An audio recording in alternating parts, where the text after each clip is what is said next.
नमस्कार दोस्तों, मैं राहुल सिंह रायावत स्वागत करता हूं आपका मेरे यूट्यूब चैनल पर। दोस्तों, आज से हम इसमें इंग्लिश ग्रामर का जो है कोर्स स्टार्ट कर रहे हैं।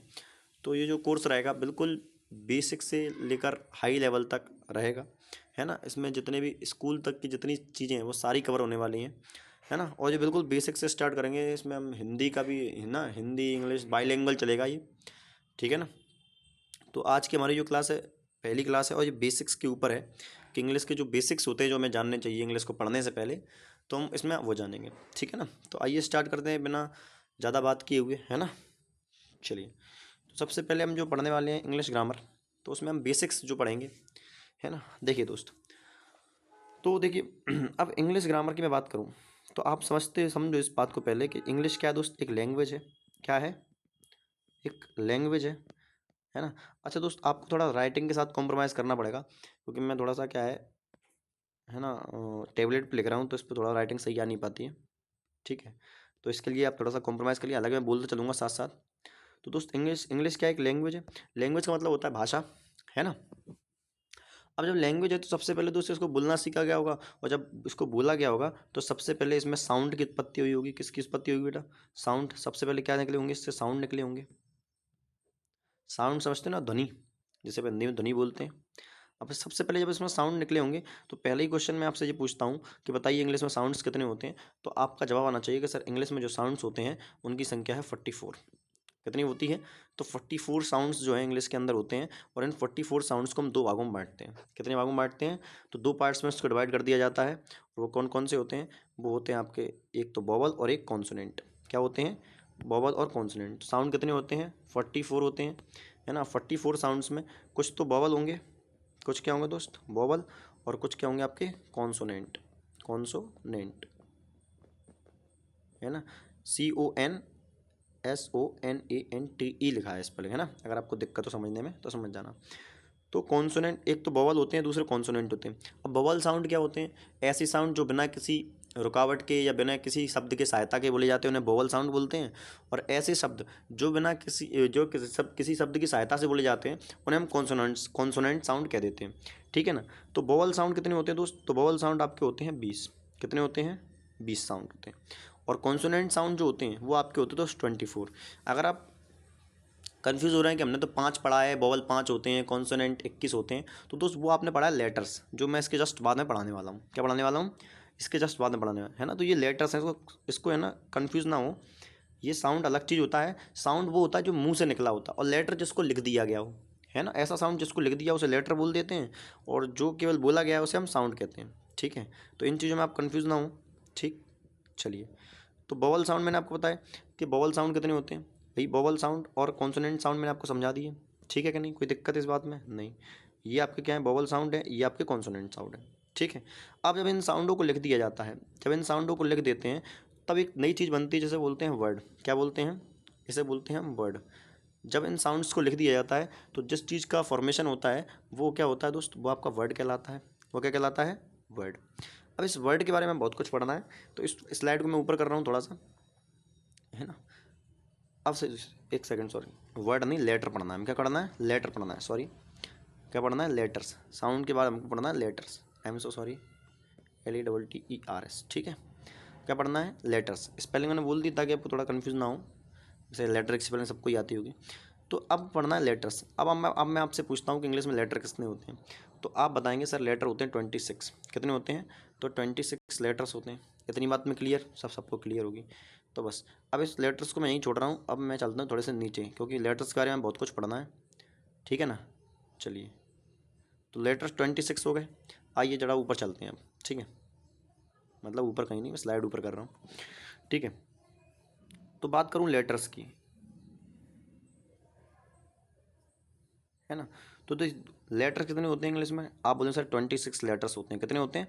26 लेटर्स। अब इन 26 लेटर को कुछ तो वोवल होते हैं, कुछ क्या होते हैं? वोवल, और कुछ को होते हैं आपके कॉन्सोनेंट। क्या होते हैं? कॉन्सोनेंट। वही बात है कि लेटर्स, वोवल लेटर क्या होते हैं? जिन वोवल लेटर वो लेटर होते हैं जिन्हें बोला जाए बिना किसी वर्ड की सहायता के, बिना किसी हाँ, बिना किसी शब्द की सहायता से, बिना किसी और अदर लेटर की हिसाब से सहायता से बोला जाता है, उन्हें हम वोवल कहते हैं। और जो बिना किसी अन्य शब्द की हेल्प की मदद से बोले जा सकते हैं, उन्हें हम क्या कहते हैं, उन्हें हम कॉन्सोनेंट कह देते हैं। ठीक है, तो वोवल लेटर की बात करूँ तो वोवल लेटर इंग्लिश में होते हैं 5। कितने होते हैं? 5। सबसे पहले मैं इसको छोटा कर दूँ थोड़ा सा।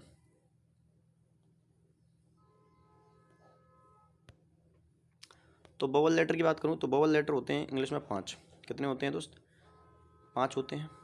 ठीक है, अब 5 कौन कौन से होते हैं भाई? तो 5 का बात करूँ तो मैं ए, ई, बन जा ई भाई, ई, आई, ओ और यू, ये होते हैं आपके 5 वोवल। ये क्या होते हैं? आपके 5 वोवल होते हैं। मैं समझा दिया आपको। तो भैया ये 5 वोवल हैं और बाकी के जो 21 बच गए भाई, 26 में से 21, 26 में से 5 ये हो गए, तो बचे कितने? 21। तो जो 21 बचे हैं वो वही क्या कहलाते हैं आपके? वही आपके कॉन्सोनेंट कहलाते हैं। तो यानी इंग्लिश में जो लेटर्स होते हैं, कॉन्सोनेंट लेटर होते हैं, वो कितने होते हैं? 21 होते हैं। कितने होते हैं दोस्त? 21। इतनी बात में किसी को दिक्कत मेरे हिसाब से नहीं होनी चाहिए। चलिए, ठीक है दोस्त। चलिए, अब आप डालते हैं एक नोट। अब क्या डालेंगे आप? एक नोट डालेंगे और नोट डाल के लिखेंगे सेमी वोवल। क्या लिखेंगे दोस्त? कि सेमी वोवल कौन से लेटर होते हैं, यानी ऐसे लेटर्स जो कभी कभी वोवल की तरह भी काम कर लेते हैं और जो कभी कॉन्सोनेंट की तरह भी काम कर लेते हैं, उन्हें हम सेमी वोवल कहते हैं। और दोस्त ये होते हैं आपके डब्लू और वाई। डब्लू एंड वाई, इन्हें क्या कहते हैं? इन्हें हम सेमी वोवल के नाम से जानते हैं। ठीक है दोस्त, तो इतनी सारी चीज़ें जो हैं आप याद रखेंगे। समझ में आ गया कि नहीं आ गया? तो इन्हें बोलते हैं दोस्त सेमी वोवल। क्या बोलते हैं? Semi vowel. और सेमी वोवल मैंने क्या बोला कि ऐसे लेटर्स जिन्हें जो वोवल तथा कॉन्सोनेंट दोनों की तरह काम कर लेते हैं, उन्हें हम सेमी वोवल कहते हैं। देखिए दोस्त, जो मैं परिभाषा हिंदी में जो बोल रहा हूँ वो मैं लिखूंगा नहीं, है ना, लिखने में थोड़ी काफ़ी दिक्कतें आ जाएंगी। तो आप जब नोट्स बनाएं तो इसको लिख लीजिएगा। बाकी आपको नोट्स जो है पीडीएफ के फॉर्म में भी दूंगा, और ये पीएनजी जो मैं यहाँ लिख रहा हूँ वो भी आपको मिलेंगे, प्लस हैंड रिटन नोट्स भी जो है आपको मैं दे दूँगा। ठीक है, चलिए अब आइए ऊपर थोड़ा सा। अब हम लेटर पढ़ चुके भाई, याद रखें। अब जब लेटर से मिलकर क्या बनते हैं? लेटर से मिलकर बनता है वर्ड। क्या बनता है? वर्ड बनता है। लेटर से मिलकर क्या बनता है? तो वर्ड बनता है। क्या मैं कोई भी लेटर आपस में जोड़ दूँ तो सबको वर्ड बोल देंगे क्या? नहीं दोस्त, वर्ड किसको बोला जाता है? इसको समझने के लिए थोड़ा सा आपको फिर से नीचे आना पड़ेगा। चलिए, अब हमारा जो टॉपिक है वो है वर्ड्स। क्या है? वर्ड्स। तो अब आपको समझना है कि सर वर्ड्स क्या होते हैं। वर्ड्स बताइए। अब वर्ड्स होता क्या है, या वर्ड की बात करूँ, वर्ड्स को हटाओ, वर्ड्स लिख लेंगे केवल, चलाइए गया वर्ड। अब आपको वर्ड समझना है ना। अब देखो दोस्त, किसी भी में वर्ड होता है ग्रुप ऑफ लेटर्स। क्या होता है? तो सबसे पहले ग्रुप ऑफ लेटर्स, यानी लेटर्स के ग्रुप को क्या बोलते हैं? अपन वर्ड्स बोलते हैं। क्या बोलते हैं? ग्रुप ऑफ लेटर्स क्या बोलते हैं? Group of letters. और हिंदी में साथ साथ बोल रहा हूँ कि जो लेटर्स का जो समूह है ना, एक से ज़्यादा लेटर जब मिल जाते हैं तो उन्हें हम क्या बोल देते हैं? उन्हें हम बोलते हैं वर्ड। क्या बोलते हैं? वर्ड। क्या बोलते हैं दोस्त? वर्ड बोलते हैं। लेकिन ऐसा नहीं है कि सबको ही हम वर्ड बोल देंगे। इसके लिए वर्ड के लिए एक परिभाषा और है कि इसका होना चाहिए, इसका एक मीनिंगफुल सेंटेंस होना चाहिए। मतलब उसका कुछ ना कुछ मतलब हो। क्या हो? Have some meaning. Have some meaning मतलब कुछ ना कुछ मतलब ज़रूर हो। यानी उसका कुछ ना कुछ क्या होना चाहिए? उसका कुछ ना कुछ मतलब ज़रूर होना चाहिए, तभी उसको वर्ड बोलेंगे। ऐसा नहीं है कि मैंने कोई वर्ड लिख दिया जिसका जो मैंने कभी सुना ही नहीं है, जिसका कोई मतलब ही नहीं होता, उसको मैंने बोल दिया कि भैया ये वर्ड है। तो ऐसा भी नहीं है, कि कुछ ना कुछ मतलब तो होना चाहिए दोस्तों उसका। ठीक है, तभी उसको वर्ड बोला जाएगा। ठीक है, और मैं वर्ड के बारे में क्या जान सकता हूँ? और वर्ड के बारे में याद नहीं रखने वाली बात ये है कि जब भी कोई वर्ड बनता है, तो उसके अंदर कम से कम एक वोवल या कम से कम एक कॉन्सोनेंट तो होना चाहिए। कम से कम एक वोवल या कम से कम एक कॉन्सोनेंट होना चाहिए, है ना। तो इस बात को हमेशा याद रखना कि मैं इसको लिख नहीं रहा हूँ, कम से कम एक वोवल या कम से कम एक कॉन्सोनेंट होना चाहिए। ठीक है, आप समझिए कैसे। जैसे मैंने लिखा बॉय, तो जैसे मैंने बॉय लिखा तो आप जानते हो, देखो ये कॉन्सोनेंट है, ये भी कॉन्सोनेंट है, लेकिन ये वोवल है ना।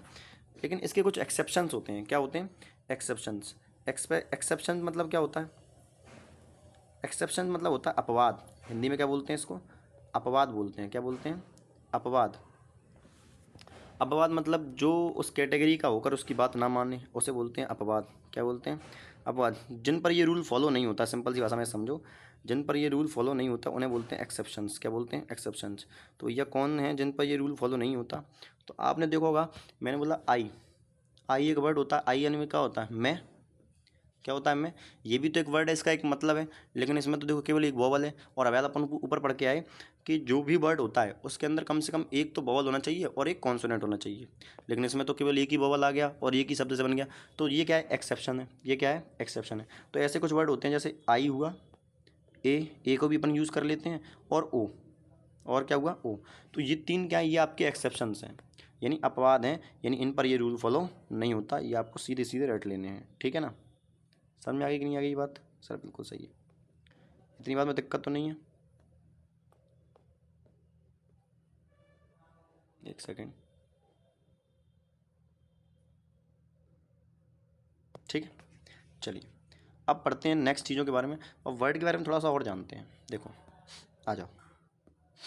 अगर आप वर्ड की बात करूँ, चलिए दोस्त, अब बात करते हैं वोकेबलरी की। किसकी? वोकेबलरी। ये शब्द आपने शायद सुना हो या ना सुना हो, तो कोई बात ही नहीं है। वोकेबलरी क्या होता है दोस्त? शब्दों के भंडार को क्या बोलते हैं हम? वोकेबलरी बोलते हैं। क्या बोलते हैं? शब्दों के भंडार को हम क्या बोलते हैं? वोकेबलरी बोलते हैं। शब्दों के भंडार को, ठीक है।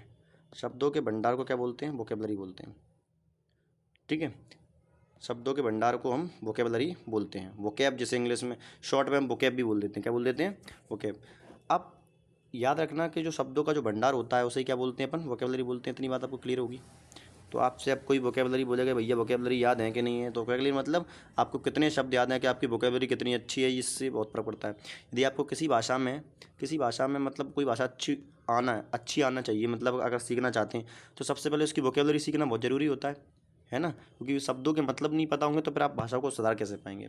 तो शब्दों का जो भंडार होता है उसे हम क्या बोलते हैं? वोकेबलरी। अब ये कैसे अच्छी होती है? बुक्स पढ़ के, न्यूज़पेपर पढ़ के, कुछ लोग डिक्शनरी पढ़ते हैं, कुछ लोग नोवेल पढ़ते हैं, तो नोवेल के अंदर नए नए वर्ड मिलते हैं, तो उन्हीं वर्डों को हम क्या वोकेबलरी के नाम से जानते हैं कई बार, ठीक है ना? उन्हें हम कह देते हैं वोकैब कह देते हैं, या वोकेबलरी कह देते हैं। वोकैब शॉर्ट फॉर्म में कह देते हैं, ठीक है कि नहीं? चलिए दोस्त, अब हम पढ़ते हैं प्रीफिक्स एंड सफिक्स के बारे में। किसके बारे में? प्रीफिक्स एंड सफिक्स के बारे में। बहुत अच्छा टॉपिक है ना? ये वर्ड से रिलेटेड ही है, इसलिए अभी करवा रहे हैं। तो प्रीफिक्स एंड सफिक्स के बारे में। किसके बारे में? Prefix and suffix. कुछ नहीं है, अगर आपने हिंदी पढ़ी है तो आपको पता होगा उपसर्ग और प्रत्यय के बारे में। ये है उपसर्ग और प्रत्यय, है ना? तो इतना कन्फ्यूज नहीं होना। तो प्रीफिक्स और सफिक्स क्या होते हैं? उपसर्ग और प्रत्यय होते हैं, इन्हीं के बारे में पढ़ना है अपन को। देखो कहाँ जा रहा है भाई,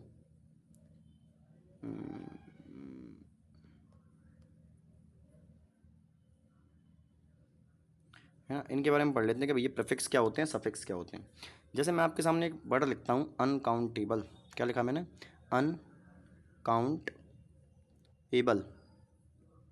अनकाउंटेबल क्या लिखा दोस्त? अनकाउंटेबल। ये जुदा जुदा सा लग रहा है, इससे इसको पास में लाओ थोड़ा सा। अनकाउंटेबल, ठीक है। तो मैंने एक वर्ड लिखा अनकाउंटेबल, ठीक है ना? अनकाउंटेबल मतलब क्या होता है? सबको पता है, जिसे गिना ना जा सके उसे बोलते हैं अनकाउंटेबल। क्या बोलते हैं? अनकाउंटेबल। अब ध्यान से देखना, मैं इस शब्द को ब्रेक करता हूँ थोड़ा सा। क्या करता हूँ? ब्रेक करता हूँ। अच्छा काम करते हैं, इसको अलग गलत जगह ले लेते हैं, मतलब अलग जगह दूसरे पेज पर ले लेते हैं, यहाँ लिखते हैं उसको, है ना? तो प्रीफिक्स और सफिक्स हमारी हेडिंग डली हुई है, वहाँ पर ध्यान रखना ना। अब देखो मैं एक वर्ड लिखता हूँ, मैंने लिखा अनकाउंटेबल। अनकाउंटेबल। अनकाउंटेबल। तो अनकाउंटेबल मतलब क्या होता है? जिसे गिना ना जा सके। अब देखना मैं इस शब्द को तोड़ता हूँ जरा, मैं इसको तोड़ के लिखता हूँ। कैसे? मैंने ना अन को अलग लिखा, अन, प्लस काउंट को अलग लिखा, COUNT, काउंट, और एबल को अलग लिख दिया, प्लस एबल। तो देखो आप देखेंगे कि इसमें जो मेन वर्ड था वो था काउंट। क्या था? काउंट। जो मेन वर्ड था वो था काउंट। बस इसको बोलते हैं रूट वर्ड। क्या बोलते हैं इसको? Root word. कि भैया इसके टुकड़े नहीं हो सकते, अब इसको आप नहीं तोड़ सकते दोस्त, इसी को बोलते हैं अपन रूट वर्ड बोलते हैं। क्या बोलते हैं? Root word. और जो अन लगा हुआ है इसका मतलब ये होता है, ये है प्रीफिक्स। क्या है? प्रीफिक्स। ये क्या है दोस्त? प्रीफिक्स है। और इस अन का मतलब क्या होता है? नॉट। अन का मतलब क्या होता है? नॉट। क्या होता है? नॉट। ऐसे ही एबल लिखा हुआ है। इस एबल की बात करूं, एबल का मतलब होता है योग्य। एबल का मतलब क्या होता है? योग्य होता है। अब एक बात को बात ध्यान से समझना, तो जब मैं अनकाउंटेबल लिख रहा हूँ, देखो काउंट का मतलब तो गिनना होता था, इस रूट वर्ड का मतलब क्या होता था, गिनना। क्या होता था, गिनना। लेकिन इन शब्दों ने मिलकर, इन इस प्रफिक्स ने और सफिक्स ने, इस प्रफिक्स ने और इस सफिक्स ने मिलकर इसका मतलब बिल्कुल ही चेंज कर दिया और एक नया वर्ड बना दिया, जिसे बोलते हैं अनकाउंटेबल। और अनकाउंटेबल मतलब क्या होता है, जिसे गिना ना जा सके। तो यानी जो प्रफिक्स और सफिक्स क्या होते हैं, किसी वर्ड में जुड़कर उसका मतलब बदल भी सकते हैं और नहीं भी बदल सकते, जरूरी नहीं कि हर बार मतलब बदल जाए, है ना। तो प्रफिक्स और सफिक्स क्या होते हैं, जो वर्ड, किसी वर्ड, एक ऐसा रूट वर्ड, उस किसी भी रूट वर्ड से पहले जो लगता है उसे बोलते हैं प्रफिक्स, और जो किसी रूट वर्ड के बाद लगता है उसे बोलते हैं सफिक्स। और यही उपसर्ग और प्रत्यय। इतनी बात समझ में आ गई कि नहीं आ गई? चलो ठीक है। अगर मैं और भी गहराई में जाना चाहूँ, है ना, और भी डीप में बताना चाहूँ, तो जो प्रफिक्स है, ये इस प्रफिक्स और इस सफिक्स, इसको क्या बोलते हैं, इसको सफिक्स लिखा ही नहीं है भाई, है ना, इसको क्या बोलते हैं, सफिक्स बोलते हैं। क्या बोलते हैं, सफिक्स। क्या बोलते हैं, सफिक्स। तो दोस्त अगर और गहराई में जाओ तो इन प्रफिक्स और सफिक्स, इन दोनों को मिलाकर, इन दोनों को मिलाकर बेटा एफेक्सिस कहते हैं। क्या कहते हैं, एफेक्सिस। क्या कहते हैं, तो एफेक्सिस कहते हैं। यानी प्रफिक्स और सफिक्स को मिलाकर क्या कहा जाता है, तो एफेक्सिस कहा जाता है। क्या कहा जाता है, एफेक्सिस। तो देखो, तो अगर मैं प्रफिक्स और सफिक्स के बारे में बोलूँ तो आपको एक डेफिनेशन यहाँ लिख लेनी है, डेफिनेशन। तो डेफिनेशन आपको लिख लेनी है क्या, प्रीफिक्स और सफिक्स ऐसे ऐसे वर्ड्स होते हैं जो किसी भी शब्द से पहले जुड़कर, शब्द से किसी भी शब्द में जुड़कर, ऐसा लिखना कि अफिक्स और प्रीफिक्स ऐसे शब्द होते हैं जो किसी भी शब्द में जुड़कर उसका मतलब बदल भी सकते हैं और नहीं भी, है ना। और जिसके द्वारा टुकड़े नहीं कर सकते उसे क्या बोलते हैं, रूट वर्ड बोलते हैं। ऐसा शब्द जिसके द्वारा टुकड़े नहीं कर सकते उसे क्या बोलते हैं अपन, तो उसे अपन रूट वर्ड कहते हैं। क्या कहते हैं दोस्त, रूट वर्ड कहते हैं। ऐसे ही मैं एक शब्द और लूँ जिसमें प्रीफिक्स और सफिक्स का यूज़ हुआ हो। अच्छा, ये जरूरी नहीं है कि हर शब्द में प्रीफिक्स और सफिक्स आए ही, हो सकता है केवल प्रीफिक्स आ जाए, हो सकता है सफिक्स आ जाए, और ये भी हो सकता है कि आए ही ना, कुछ भी ना आए। जैसे मैंने एक शब्द लिखा इनइक्वालिटी। क्या लिखा, इनइक्वालिटी। अगर मैं इनइक्वालिटी को तोड़ूं तो देखो इसमें मुझे इन शब्द अलग दिख रहा है और इक्वालिटी शब्द अलग दिख रहा है। इक्वालिटी का मतलब होता है समानता, इक्वालिटी का मतलब क्या होता है, समानता। इनका मतलब यहाँ पर नॉट होता है। तो जहाँ समानताएं ना हो, है ना, जहाँ, अब शब्द क्या बन गया, जहाँ समानताएं ना हो, इनइक्वालिटी बन गया, शब्द क्या बन गया, इनइक्वालिटी, जहाँ समानताएं ना हो। तो अपन ने देखा कि इसमें क्या जुड़ा हुआ है, सो ये क्या है, प्रीफिक्स है। क्या है, प्रीफिक्स है। और इसने इसको क्या कर दिया, नेगेटिव कर दिया। नेगेटिव मतलब इसका मीनिंग को बिल्कुल चेंज कर दिया। जहाँ इसको अच्छा मतलब देना चाहिए, जहाँ इसको, जहाँ ये पॉजिटिव सेंस दे रहा था, वहाँ ये क्या दे रहा है, नेगेटिव सेंस देने लगा। तो समझ में आ रहा है कि नहीं आ रहा? तो ऐसे बहुत सारे वर्ड होते हैं जिसमें प्रीफिक्स और सफिक्स जुड़े होते हैं। जैसे और शब्दों की बात करूँ मैं, एक वर्ड जैसे मैं लिख दूँ, कौन सा लिखूँ, अनट्रुथफुल। क्या लिख दूँ, अनट्रुथफुल। तो देखो इसमें जो प्रीफिक्स जुड़ा हुआ है वो क्या है, इसमें जुड़ा है अन। अन का मतलब नॉट होता है। ऐसे ही नेक्स्ट वर्ड देख ली जाए तो मैं लिखूँ अननेचुरल। क्या लिख दूँ, अननेचुरल। अननेचुरल, है ना। तो आपने देखेंगे इसमें भी क्या जुड़ा है, अन जो है प्रीफिक्स है, ये भी क्या है, प्रीफिक्स है, और ये भी क्या है यहाँ पर, प्रीफिक्स है। समझ में आ रहा है कि नहीं आ रहा? तो इन्हें बोलते हैं प्रीफिक्स और सफिक्स। क्या बोलते हैं, प्रीफिक्स और सफिक्स बोलते हैं। ठीक है कि नहीं? चलिए नेक्स्ट वर्ड, नेक्स्ट चीज़ की बात करें अपन, अगला पढ़ें। देखिए अब जो लास्ट बचा है आज के बेसिक का, वो है सिलेबल्स। क्या बोलते हैं, सिलेबल। आइए ये क्या, ये चीज़ होती है, इसको भी समझ लेते हैं। SY है ना स्पेलिंग, क्या है, SYLLABLES, सिलेबल्स। क्या पढ़ना है, सिलेबल्स। अब बात करते हैं सिलेबल्स क्या होता है। देखो शब्द का वह भाग, शब्द का किसी भी वर्ड, कोई भी वर्ड है, उस वर्ड का वह हिस्सा, वह पार्ट जिसको आप एक बार में बोल पा रहे हैं उसे हम बोलते हैं सिलेबल। क्या बोलते हैं, सिलेबल।